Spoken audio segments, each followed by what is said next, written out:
ছবিটি লক্ষ্য করুন, কোমর ব্যথার এটি একটি ব্যায়াম। আমরা ছবিতে যা দেখতেছি এই ব্যায়ামটিকে বলা হয় নি টু চেস্ট স্ট্রেচ। এই ব্যায়ামটি করার নিয়ম হচ্ছে মেঝেতে চিত হয়ে শুয়ে এক পা তুলে ভাঁজ করে হাঁটুটি বুকের কাছে নিয়ে আসুন।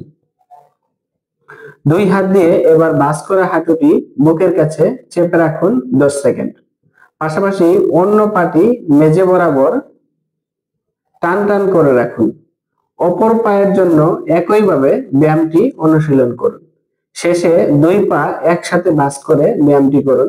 এইভাবে সম্পূর্ণ ব্যায়ামটি 10 বার রিপিট করুন। এই ব্যায়ামটির নাম হচ্ছে নি টু চেস্ট স্ট্রেচ। আপনারা ছবিটি ভালো করে লক্ষ্য করুন।